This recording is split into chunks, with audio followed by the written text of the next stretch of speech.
Avatar Meher బాబా key జై. జై బాబా అండి. ప్రభు ఇచ్చిన ఈ అవకాశంలో ప్రార్థనా గీతాన్ని వైదేహి గారు పాడతారు. బుక్ రీడింగ్ అనంతరం పుష్పలత గారు ప్రభుకి హారతిస్తారు. జై బాబా వైదేహి గారు.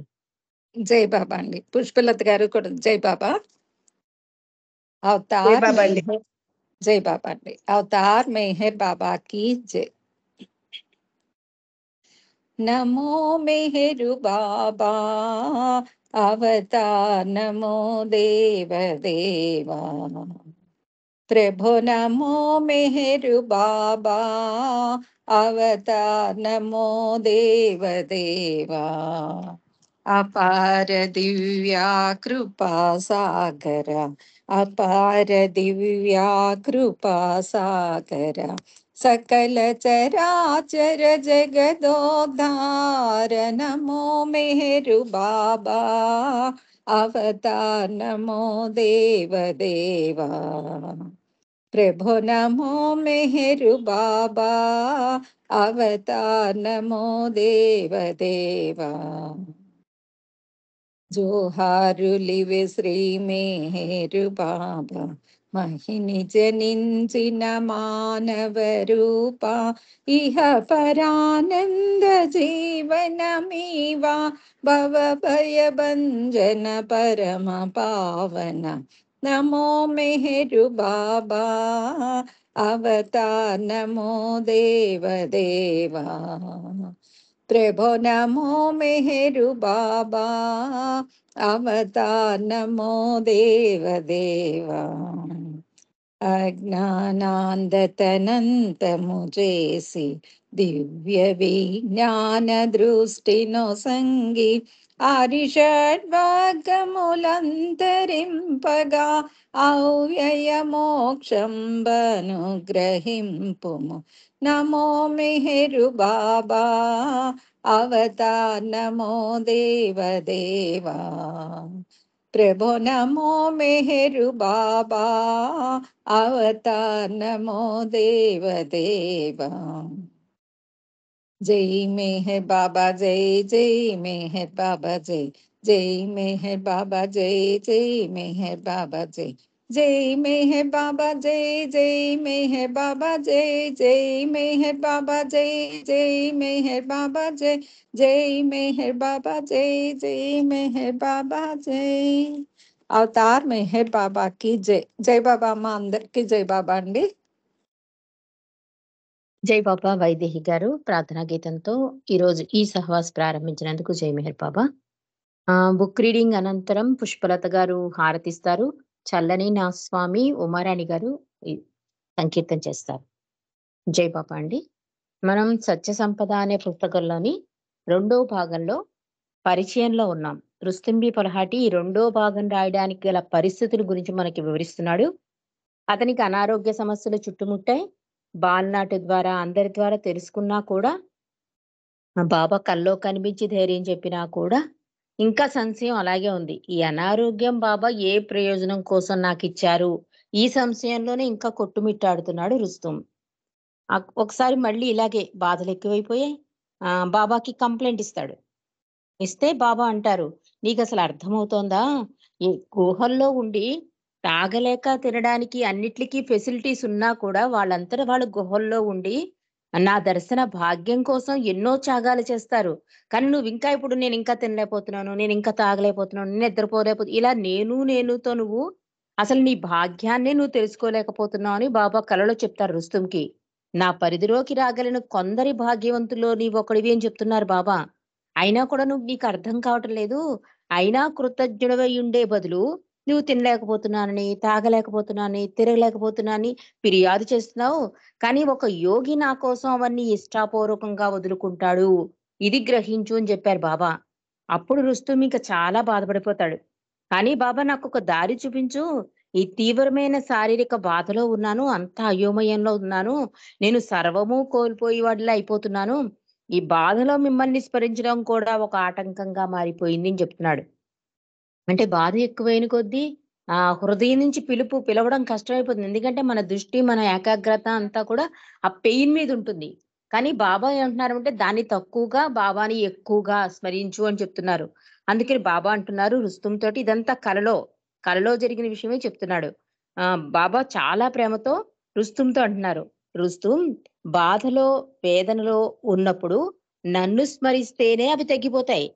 అది దానికి వ్యతిరేకంగా కాదు. నన్ను స్మరించడం అనేది తాళం చెవి.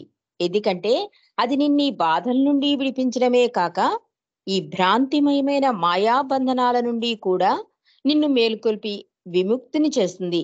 నీవు నన్ను తలుచుకోవడానికి ఇంకా అధికంగా శ్రమించాలని, అన్నీ నా ఇచ్చకే వదిలేసి ఉండాలని నీకనిపించడం లేదా? నీవు నిరంతరం నన్ను తలుచుకోలేకపోయినా, యోగిలాగా నన్ను స్మరించలేకపోయినా, కనీసం, కనీసం రోజులోని అధిక సమయం నా స్మరణలో గడుపు. పరిస్థితుల గురించి ఫిర్యాదు చేయడం కన్నా, ఏమీ చెయ్యలేని నీ బలహీనమైన ఆ స్థితిలో రోజంతా నన్నే తలుచుకునే అవకాశం కలిగిందని అనుకో. ఏ విధంగానైనా నీకు వీలైన మార్గంలో నన్ను స్మరించు. నేను సహాయం చేస్తాను" అన్నారు బాబా. అంటే బాబా చెప్తుందేంటంటే, అందుకే బాబా జీవితాన్ని సాధారణంగా భగవంతుని సీరియస్‌గా తీసుకోమన్నదందుకు. బాబా కూడా ఏం చెప్తున్నారు? ఎలాంటి పరిస్థితుల్లో నువ్వున్నా కూడా అధికాధికంగా నా నామస్మరణ చేయడం, నా సాన్నిధ్యంలో గడపడమే ముఖ్యం. ఈ బాధలు, ఈ కష్టాలు, తినలేకపోవడం, నిద్ర లేకపోవడం ఇవసలు ముఖ్యమే కాదు అంటున్నారు. అందుకని నువ్వేంటి ఎలాగా యోగి చూడు ఇష్టాపూర్వకంగా ఎలా ఎలా సర్వార్పణైపోతాడో, అలా నువ్వు ప్రతి విషయంలో కూడా నాకప్పజెంపేసి పూర్తిగా నా నామస్మరణలో మునిగిపో. అలా మునిగిపోవడానికి వచ్చిన పరిస్థితులను అంగీకరించు అంటున్నారు బాబా. అది ఒక రకంగా మంచిదే కదా అంటున్నారు. మా సంభాషణ అలా ముగియగానే నా మనసు శాంతించింది. గత కొన్ని నెలల అయోమయం తర్వాత ఆ ప్రశాంతత కలిగింది. మెలకువ స్థితిలోని సమయమంతా ఆలోచనలన్నిటినీ ఆయనను తలుచుకునే గట్టి ప్రయత్నానికి అనువైన మార్గంలో నేను నడవాలని నా హృదయం నాకు చెప్పసాగింది. అయినా అంతకంటే నేను చెయ్యగలిగిందేమీ లేదు అంటున్నాడు రుస్తుం. అంటే ఏదైనా అందుకే బాబా ఇష్టపడండి అంటారు. ప్రేమ ఉంటే కనుక అన్ని ఇష్టాలు కష్టమైనా కూడా ఇష్టంగా మారిపోతుందండి. ఇప్పుడు ఆన్‌లైన్ స్కైప్‌లో చూడండి. ఫస్ట్‌లో మనకి చాలా కష్టంగా ఉండేది. అంటే ఈ బాబా కార్యక్రమానికి ఇంపార్టెన్స్ ఇవ్వాలంటే కొన్ని హడల్స్ వచ్చేవి మనకి. కానీ తర్వాత తర్వాత మనకు తెలిసిపోయింది. బాబాతో ఉన్నప్పుడు మనకెలా ఉంటోంది, బాబాతో లేనప్పుడు మనకెలా ఉంటుందో ఆ జీవితాన్ని చూసేసాం గనక, మనం ఇంక బాబాతో ఉండడానికి ఇష్టపడుతున్నాం. అంటే మన కొన్నిటిని కూడా వదిలేస్తున్నాం కూడా. తర్వాత చేయండి అంటున్నాం. అలా అంటే ముందు బాబాకే ఇంపార్టెన్స్ ఇవ్వడం అలవాటు చేసుకున్నాం. ఎలాగా? ఇలా బాబా సాన్నిధ్యంలో గడిపే రుచి మనం తెలుసుకున్నాం గనక. కాబట్టి ఇక్కడ రుస్తుం గూడా ఏమంటున్నాడంటే, ఆ గట్టి ప్రయత్నం చేయడానికి నేను ప్రయత్నిస్తున్నాను. ఎందుకంటే ఇంక నాకు వేరే దారి లేదు అంటున్నాడు. వేరే దారి లేదంటే ఇంకా సంశయం ఉంది బాబా మీద అతనికి. కానీ నా హృదయం నాకు చెప్పసాగింది ఆయన స్మరణ చేసుకోమని. కాబట్టి ఈ ఈ గట్టిగా ఆయనతో ఉండడానికి, బాబా స్మరణ చేసుకోవడానికి నేను ప్రయత్నిస్తున్నాను అని చెప్తున్నాడు. నేనలా కొద్ది రోజులు అవస్థపడ్డాను. కానీ ఫలితం దక్కలేదు. నెమ్మదిగా మండలి వారు ఆయన స్మరించడాన్ని మన జీవితంలోని భాగంగా చేసుకోవడమెలా అని సూచిస్తూ చెప్పిన కథలు నా మదిలో మెదిలాయి. మన అదృష్టం ఏంటంటే అండి, మనం ఏమీ తెలుసుకోకపోయినా అంటే వారానికొకసారో, ఏడాదికొకసారో బాబా దగ్గరికెళ్ళడం, ఆ విషయాలేవో వినడం, మళ్ళీ వారంలో మొత్తం మర్చిపోవడమే. మాయలో మమైకమైపోవడం. కానీ ఈ ఆన్‌లైన్ స్కైప్‌లొచ్చాక ప్రతిరోజు ప్రభు ఇచ్చిన సందేశం తెలుసుకోవడం, నామం చేసుకోవడం, పాటలు పాడడం, ఆయన చెప్పిన విషయాలు అవగాహన చేసుకోవడం, ఇంత భాగ్యాన్ని మనకిచ్చాడు ప్రభువు. నిజంగా మనకు ఆ అద్భుత వరాలే ఈ ఆన్‌లైన్ స్కైపులు అన్నవి.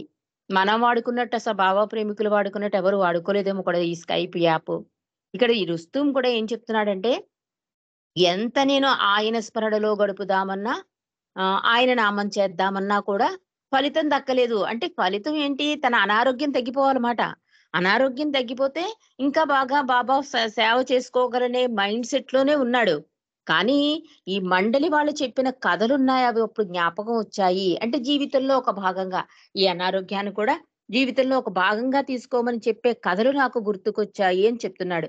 ఇప్పుడు మనం కూడా అంతే కదా! ఈ ఆన్‌లైన్ స్కైప్ వస్తే కనుక మనం ముందు మెసేజ్ పెట్టేసుకుంటున్నాం. లేకపోతే తర్వాత ఇవ్వండి ఛాన్స్ అంటున్నాం. తర్వాత అంటే మొదట బాబాకే ఇంపార్టెన్స్ ఇచ్చి, ఆ తర్వాత మిగిలిన విషయాలన్నీ చూసుకుంటున్నాం. అవకాశం ఉన్నంత వరకు బాబాతో ఉండడానికే మనం ఇష్టపడుతున్నాం. అలా అయిపోవాలమాట. అంటే మనం రెగ్యులర్ మనం చేసే దినచర్యలో ఈ ఆన్‌లైన్ స్కైప్ కూడా ఒక దినచర్య అయిపోయింది. మార్నింగ్ నుంచి దగ్గర దగ్గరగా ఇప్పుడు చూడండి 11 నుంచి నైట్ 10:30 వరకు ప్రభు ఇస్తున్న అవకాశం ఇది. అంటే రుస్తుం కంటే ఇంకా ప్రయోగాలు, ప్రయత్నాలు. కానీ మనం ఏ ప్రయత్నం చేయకుండానే ప్రభు మనకి వరం ఇచ్చాడు. నేనే నీ దగ్గరికొస్తాను నన్ను స్మరించుకో, నా గురించి తెలుసుకో అని. కాబట్టి దీన్ని మనం అందిపుచ్చుకున్నాం కూడా. అటువైపు అడుగులు వేస్తున్నాం కూడా. రుస్తుం ఏం చెప్తున్నాడంటే, ఈ జీవిత భాగంలో అది సాధారణంగా తీసేసుకోవాలంటే నా వల్ల కావట్లేదు. నా అనారోగ్యం తగ్గట్లేదు. అంటే ఒక ఫలితాన్ని ఆశిస్తున్నాడు. బాబాని స్మరించాలంటే ఒక ఫలితం ఏదో ఉండాలి అనుకున్నాడు. కానీ బాబా అది చెప్పట్లే. నువ్వు దేన్ని ఆశించకు నా నామస్మరణ చేసుకో. అప్పుడేమవుతుంది? అనారోగ్యం ఏంటి అన్నీ తగ్గిపోతాయి. సమస్యలను పరిష్కరిస్తుంది నా నామం అని కూడా బాబా చెప్పారు. కానీ నాకిక్కడ కొన్ని కథలు గుర్తుకొస్తున్నాయి. అవి మీకు చెప్తాను అంటున్నాడు. అది ఎలా చెయ్యాలో ఉత్సాహపరుస్తూ ఎలాగా? ఎలాంటి పరిస్థితులు ఎదురైనా బాబాతోనే ఉండడం, బాబా నామస్మరణం ఎలా చెయ్యాలో మనసారి చెప్పింట. అది నాకు జ్ఞాపకం వచ్చింది. మీకు చెప్తాను అంటున్నాడు. మనసారి అనేవారట బాబా రూపాన్ని ఊహించుకోండి. మెహరాబాదు కొండపైకి బాబాతో కలిసి ఎక్కుతూ, కిందకి దిగుతూ ఉన్నట్లు భావించు. అంటే రుస్తుంతో చెప్పింట. అంటే బాబాతో ఉండడం, బాబా నామస్మరణ చేయడం ఇవన్నీ నా వల్ల కావటం లేదు అంటే, బాబా కూడా అంటారు. నే మండలితో ఉన్నప్పుడు బాబా ఒకసారి అడుగుతారు. నా సాన్నిధ్యాన్ని ఎలా క్రియేట్ చేసుకున్నారు అని అడిగితే, మండలి చెప్తారండి. బాబా నువ్వు నీ నామం చేసుకున్నామని, బాబా నీతో గడిపిన టైంని తలుచుకున్నామని, నీ పుస్తకాలు చదువుకున్నామని, హారతులు పాడుకున్నామని చెప్తారు. చాలా బావ చాలా సంతోషిస్తారు.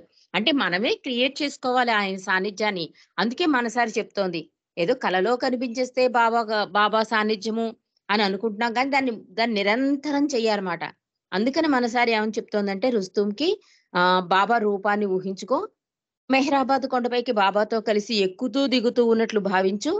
ఆయనతో ఆటలాడుతున్నట్లనుకో. మానసిక నేత్రంతో ఆయనను కౌగిలించుకో. పర్యటనలో బాబాతో వెళ్తున్నట్లు భావించు. ఆయన మస్తులను చేసినట్లుగా నీకు స్నానం చేయిస్తున్నట్లు, అన్నం తినిపిస్తున్నట్లు, నీ రక్షణ వహిస్తున్నట్లు ఊహించుకో అని చెప్పిండ మనసారి రుస్తుంకి. అంటే అనారోగ్య పరిస్థితిలో బాబా సాయం లేకపోతే ఆ మాత్రం కూడా లైఫ్ వెళ్ళదు. అది గ్రహించలేకపోతున్నాడు రుస్తుం. ఇంత స్మరణ చేసుకుంటున్నాను, ఇంత బాబా సాన్నిధ్యంలో ఉంటున్నాను. ఈ అనారోగ్యాన్ని బాబా ఎందుకు తీయటం లేదు? దీని మీదే ఉంది దృష్టి. దానివల్ల ఏమైంది? బాబా నామస్మరణ చేయలేకపోతున్నాడు. బాబాని జీవితంలో ఒక సాధారణం అంటే దినచర్యలో తీసుకోలేకపోతున్నాడు. అందుకని మనసారి చెప్తోంది. ప్రతి జీవితంలో జరిగే ప్రతి చర్యలోనూ బాబాను ఊహించుకో అని చెప్తోంది మనసారి. నేను అలాగే చేయడం ప్రారంభించాను. ఆశ్చర్యకరంగా మొదటి రోజే చాలా ఉల్లాసంగా గడిచిపోయింది. సమయం చాలా వేగంగా గడిచిపోయింది. నాకా విషయమే తెలీదు అంటున్నాడు. నా బాధల తీవ్రత తగ్గకపోయినా నేను మానసికంగా బాబాను స్మరిస్తున్నంత సేపు అవి నాకు తెలియలేదు. రాత్రి సమయాల్లో మాత్రం నాకా తీవ్ర బాధ మళ్ళీ వచ్చేది. నాకు నిద్రాభంగం చేసేది. నేను అలాగే మెలకువగా బాధను అనుభవిస్తూ దిగులుగా ఉండిపోయేవాణ్ణి. అలా జరిగినప్పుడు జరిగినప్పుడు ఒకసారి అలాంటి సమయాల్లోనే బాబాను తలుచుకోవాలని ఇరిచ్చి ఎప్పుడూ చెబుతూ ప్రోత్సహించే విషయం జ్ఞాపకానికి వచ్చింది. సరే మనసారి చెప్పింది కదా!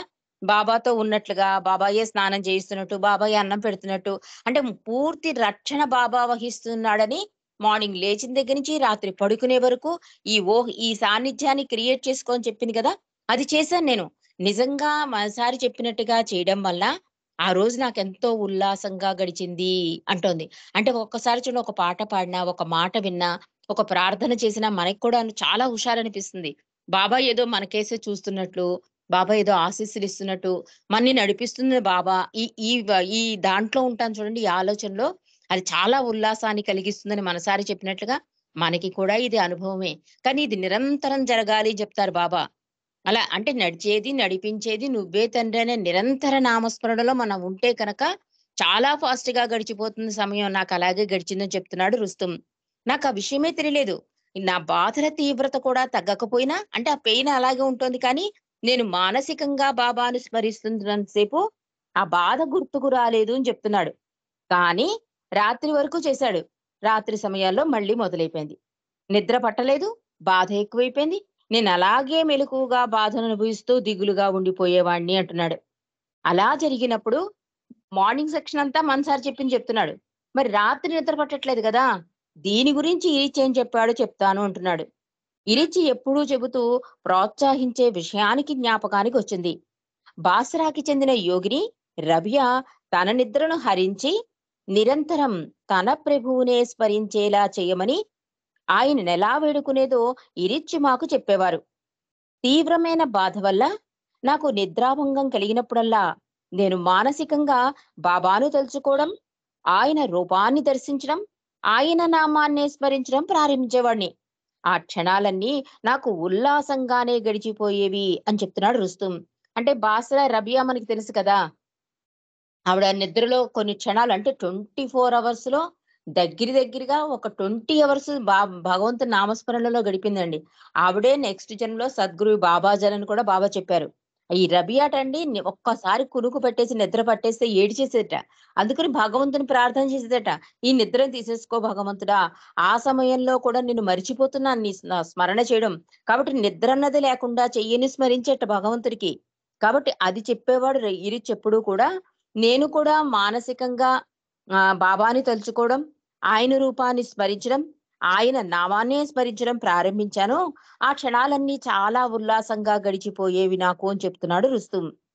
మన్సారి ఒకసారి మాకీ విషయం చెప్పింది.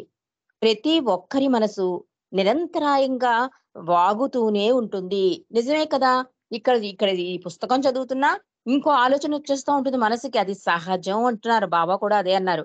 ఇక్కడ మనసారి కూడా ఏం చెప్తోందంటే, ప్రతి ఒక్కరి మనసు నిరంతరాయంగా వాగుతూనే ఉంటుంది. అప్పుడు ఆ సంభాషణ బాబాతోనే ఎందుకు జరగకూడదు అందిట. అంటే చాలా తేలికైన చిట్కా. ఆచరించడం చాలా కష్టం. అంటే మనం వాగుతున్న మనసుకి బాబాని పరిచయం చేయాలమాట.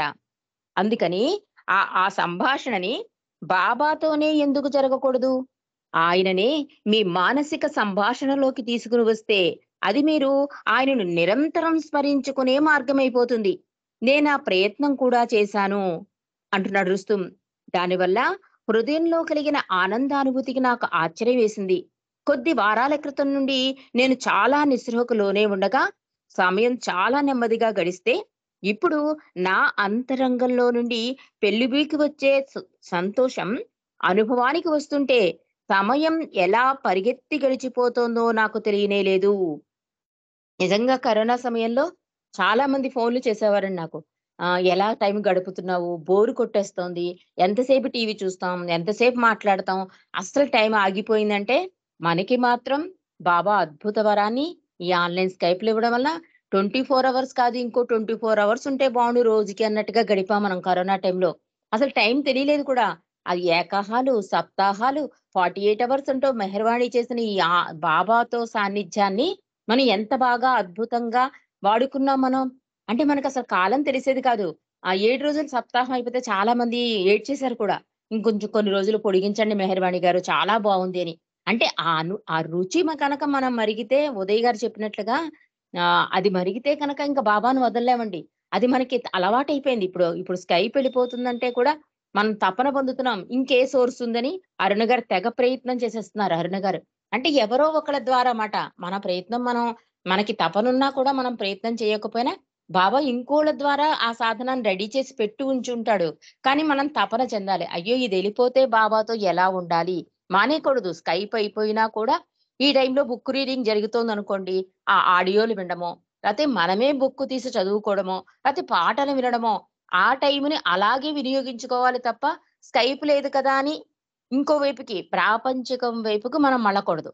ఇది మనందరం గ్రహించాలి. అంటే ఇది మనకొక పరీక్షా సమయం అనుకోవాలి. ఒకవేళ స్కైప్ లేదు, ఆల్టర్‌నేషన్ కూడా ఏమీ లేదు. లేకపోతే బాబా ఇంత జ్ఞానాన్ని రోజు మనకందించాడు గదా! కొన్ని ఇయర్స్ ద్వారా. కాబట్టి ఆ జ్ఞానాన్ని తలుచుకోవడమే. ఈ టైంలో బుక్ రీడింగ్ చేసేవాళ్ళం.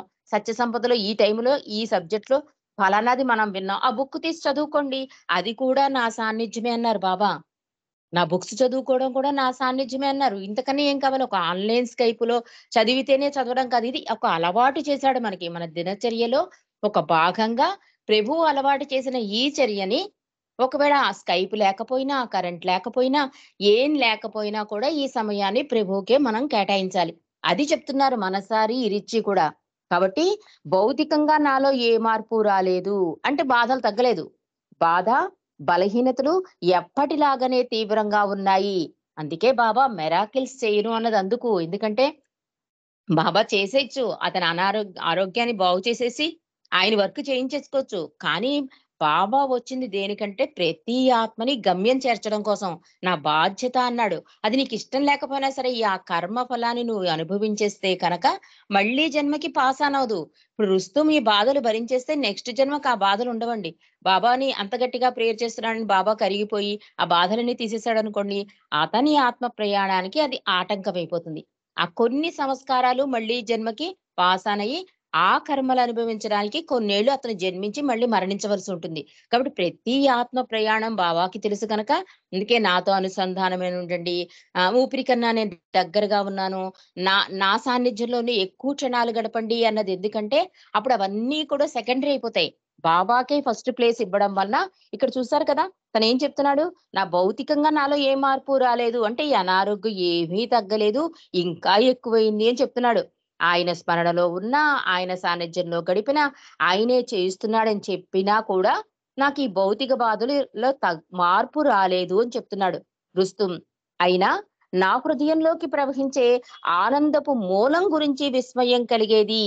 అంటే అంతరంగంలో అంటే హృదయ ద్వారాలు తెరిచి ప్రభువుని అందులో కూర్చోబెట్టాడు కనుక, దానికే ఎక్కువ ఇంపార్టెన్స్ ఇస్తున్నాడు కనుక, ఈ బాధలన్నీ కూడా ఇతన్ని ఆపలేదు. ఈ జీవిత ప్రయాణాన్ని ఆపలేదు. కొంతమంది చూడండి, ఒకటేదైనా బాధొచ్చినా అక్కడితో జీవితం అయిపోయిందనుకుంటారు. అలా అవ్వకూడదనే బావ చేసే ప్రయత్నాలన్నీ కూడా.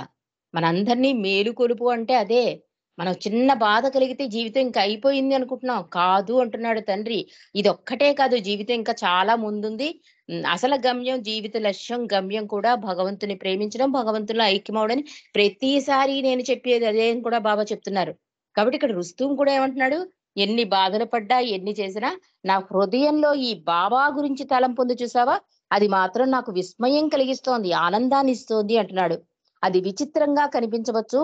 కొంతమంది పాఠకులు అలాంటి బాధలలో ఉండగా, అంత ఆహ్లాదకరమైన అనుభవం సాధ్యమవుతుందనే విషయాన్ని నమ్మకపోవచ్చు. నిజంగానే మనం ఈ పుస్తకం చదవకపోయినా, ఆన్‌లైన్ స్కైపుల్లో మనకి బాబా సాన్నిధ్యం దొరక్కపోయినా, అంతకు ముందు అంటే స్కైపులకు ముందు అనండి, కరోనాకు ముందైతే మనం అలాగే ఫీలవుతాం. నిజంగానే. ఎందుకంటే ఎలా అవుతుందండి? బాధల్లో సంతోషం ఎలా కదులుతుంది? బాధల్లో బాబా ఎలా గుర్తుకొస్తారు? అని మనకి అలా ఉండేది మైండ్ సెట్. కానీ ఇక్కడ రుస్తుం కూడా అదే అంటున్నాడు. పాఠకులు కూడా నేనిలా హృదయంలో ఆనందం అనేసరికి వాళ్ళకి కూడా నమ్మకపోవచ్చు అంటున్నాడు. కానీ మనం నమ్ముతామండి. ఎందుకంటే 4, 5 ఇయర్స్ నుంచి బాలనాడితో బాబా అన్న మాటలన్నీ మనం విన్నాం కనుక, కొంతమంది అనుభవం అయిన వాళ్ళు కూడా ఉన్నారు. అంటే ఎంత బాధ అంటే ప్ర జీవితంలో చాలా ఇంపార్టెన్స్ అయిన వ్యక్తి వెళ్ళిపోయినా కూడా అది అంటే హృదయానికి తీసుకోలేదు వాళ్ళు. మనసుకి తీసుకొని హృదయంలో ఉన్న బాబాకి ఇంపార్టెన్స్ ఇచ్చారు కనుక, వాళ్ళ జీవితాన్ని బాబాతోనే గడుపుతున్న వాళ్ళ అద్భుత ధన్య జీవులున్నారు.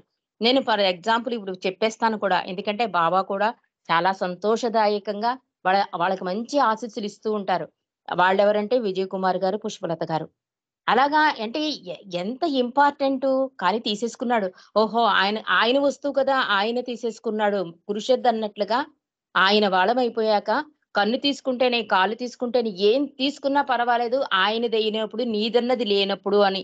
ఆ భావన వాళ్ళలో ఉంది కనుక వాళ్ళ జీవితాన్ని బాబాతోనే గడుపుతున్నారు ధన్యజీవులు.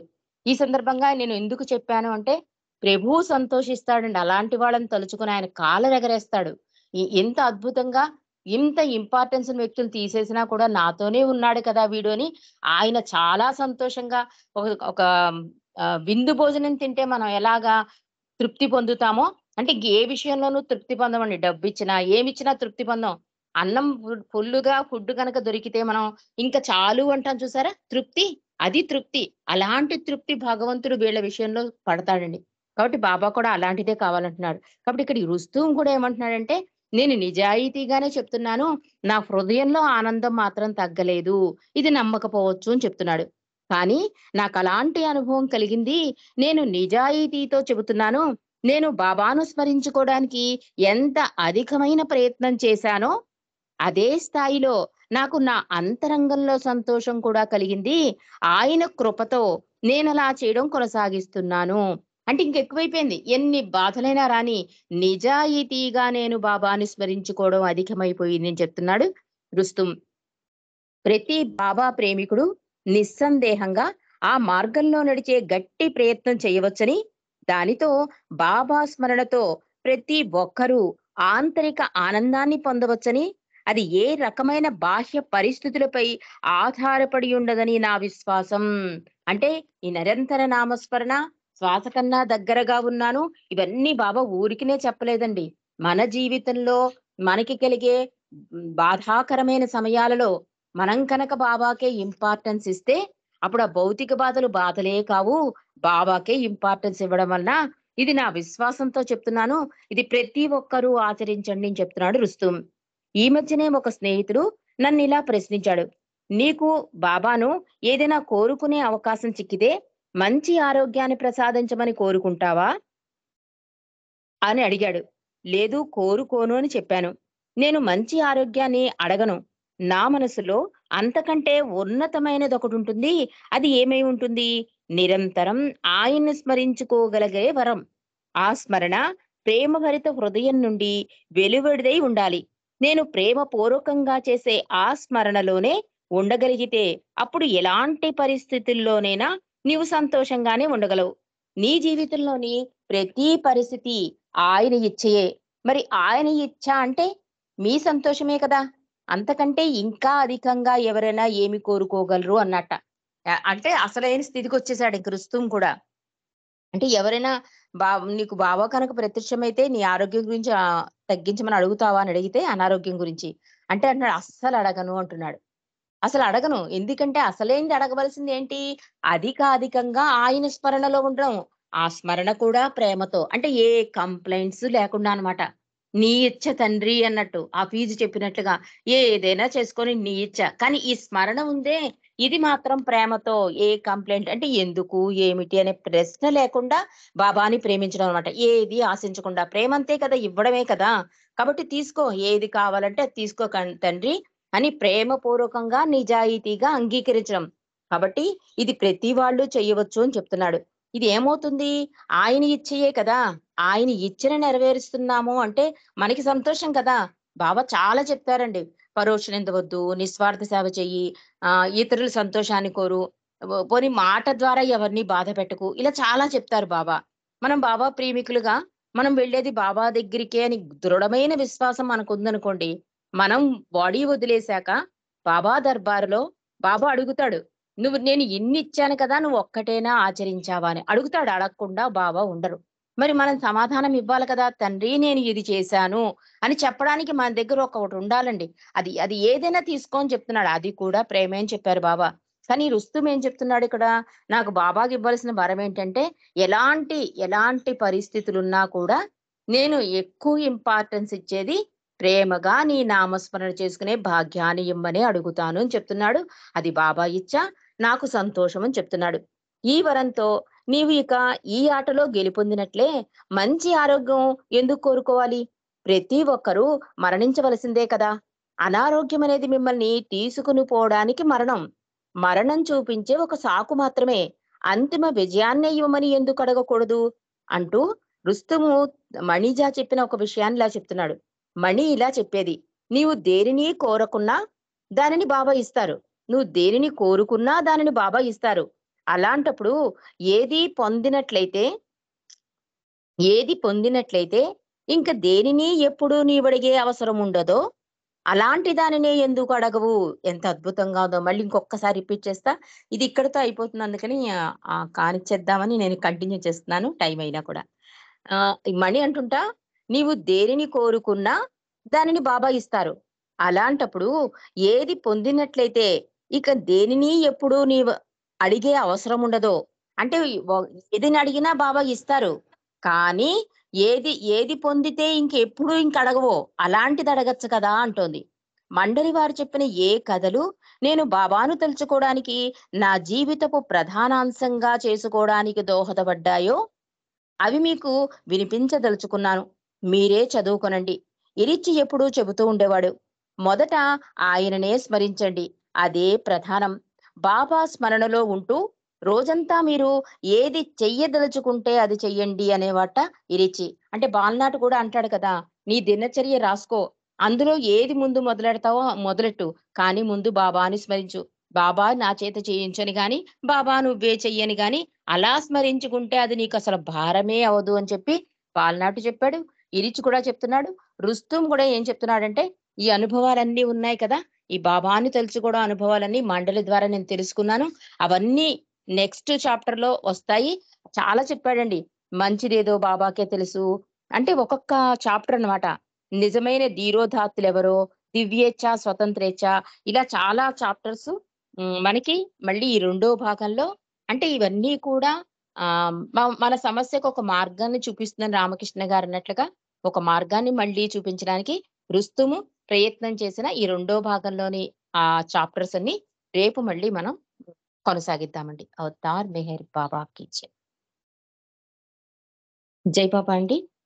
హారతి ఎవరికి చెప్పానో నాకు జై బాబా పులత అయ్యా జై జై బాబా అవతార్ మెహర్ బాబా की जय దేవాది దేవా ప్రేమ స్వభావ ప్రభు మెహరు బాబా ప్రియతమా మనసు హారతి దే ప్రియతమా మనసు హారతి దే ప్రేమ జ్యోతిమా హృది వెలగించు కామ క్రోధముల మది తొలగించు ప్రేమ జ్యోతిమా హృది వెలగించు కామ క్రోధముల మది తొలగించు దామను వీడక నిన్ను ప్రేమించు దామను వీడక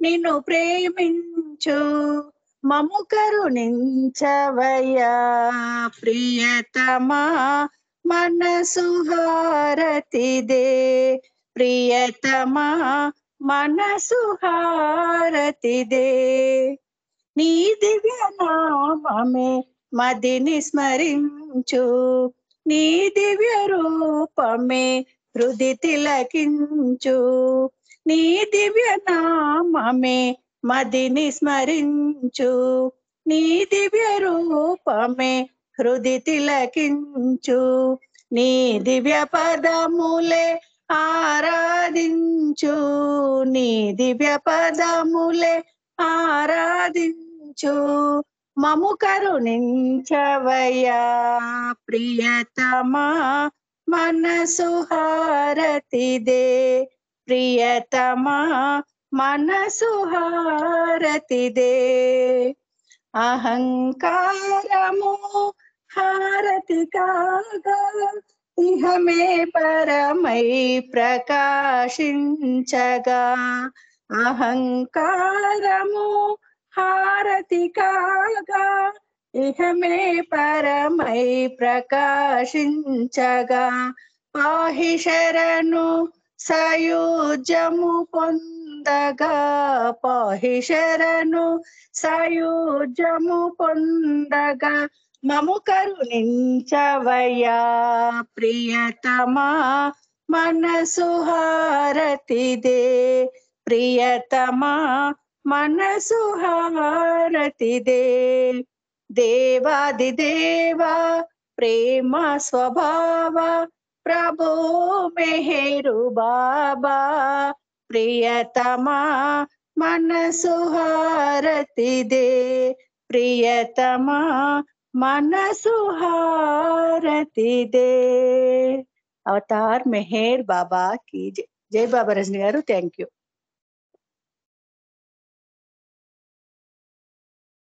జై బాబా చల్లని మా స్వామి సెలవీయవయ్యా చల్లని మా స్వామి సెలవీయవయ్యా నీ సేవకై మేము మరలవచ్చెదమయ్యా చల్లని మా స్వామి సెలవీయవయ్యా ఈ సేవకై మేము మరల వచ్చెదమయ్యా. మెహరునామమే నిత్యం కీర్తించులాగు, మెహరునామమే నిత్యం కీర్తించులాగు, ఎల్లవేళల నిన్ను స్మరించులాగు, ఎల్లవేళల నిన్ను స్మరించులాగు. చల్లని మా స్వామి సెలవీయవయ్యా, నీ సేవకై మేము మరల వచ్చెదమయ్యా. నీ సేవలో మేము తరించులాగు, నీ సేవలో మేము తరించులాగు, ప్రేమతో దీవించి సెలవీయవయ్యా, ప్రేమతో దీవించి సెలవీయవయ్యా, సెలవీయవయ్యా, సెలవీయవయ్యా, సెలవీయవయ్యా. అవతార్ మెహర్ బాబా की जय.